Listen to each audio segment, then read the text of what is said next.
Week 14 of the NFL season kicked off on Thursday night with the Patriots knocking off the Steelers, but we have more Week 14 action coming on Sunday, as well as the Giants playing on Monday night. So it's time for another edition of Hiitin the Books, where we talk the best bets, and we're going to do it with my good friend north of the border, talented sports betting contributor. That would be Shantelle Chand, who joins us now. Shantelle, how is it going?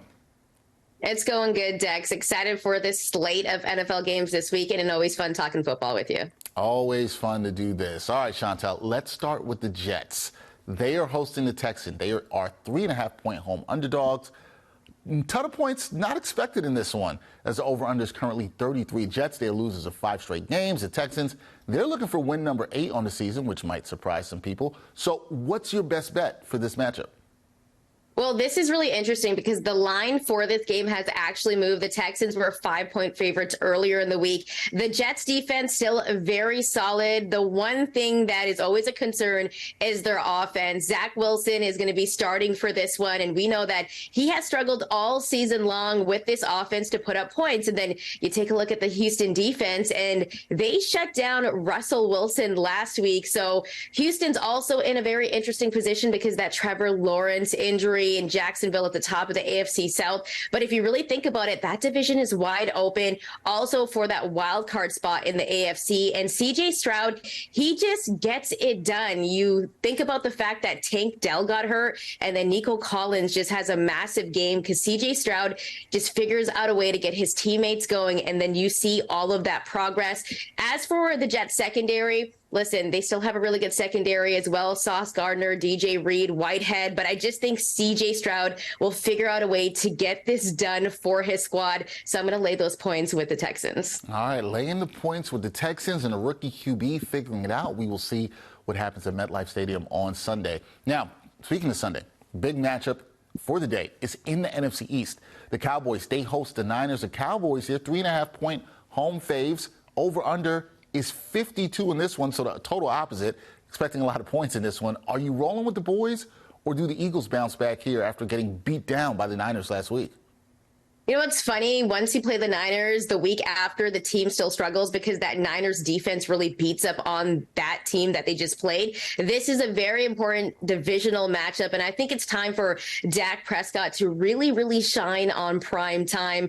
As you know, he's been trying to quiet all those doubters, but for me, the Eagles defense just hasn't looked really good all season long. I thought they were going to get it together at least at some point this season, but it's that secondary that concerns me the most. Avonte Maddox gets hurt, and I just think that secondary looks really, really sus. So I know the Eagles' schedule has been extremely tough, and Jalen Hurts isn't 100%. So I'm going to lay the points with the Cowboys this week. I think they get it done at home. All right, laying the points with the Cowboys. Cowboys Nation, they're going to be happy with you for that one, Shantelle. You know that for sure. All right, we're going to go to Monday night where the Giants, they host the Packers. Green Bay, they're coming off a big Week 13 victory over the Chiefs. They're now 6-6. The Packers, they're 6.5-point road favorites here, over under 36.5 points. Are the G-Men and Tommy DeVito getting disrespected here with the spread? And is taking the Giants and the points a good play here? I don't think they're getting disrespected. I think a lot of people are feeling the Packers right now because they beat the Lions, they beat the Chiefs, where they were very big underdogs. And then you take a look at a guy like Love. He has 8 touchdowns, 0 interceptions in his last 3 games. That is great efficiency. And the Giants are coming off a bye week. They're going to be very well rested. You mentioned Tommy DeVito, 2-1 in his 3 starts, but those 2 wins against really bad teams, the Pats and the Commanders. The Packers also dropped 382 yards on a very good Kansas City Chiefs defense. But I think it really comes down to how many points the Giants can also put up, and they haven't put up more than 14 at home all season long. So despite the fact that the Packers gave up about 148 yards on the ground, I do think Saquon is going to have a very good game. But for this one, I'm actually going to take the under. I don't think there's going to be too many points in this one. All right, going with the under as your best play there. Last thing for me, Shantelle, give the people 2 props, player props, that you were keeping your eye on this week. What are they? Well, we just talked about the Giants. Saquon Barkley, he averages about 77 yards per game. His over-under for rushing yards is set to 67.5.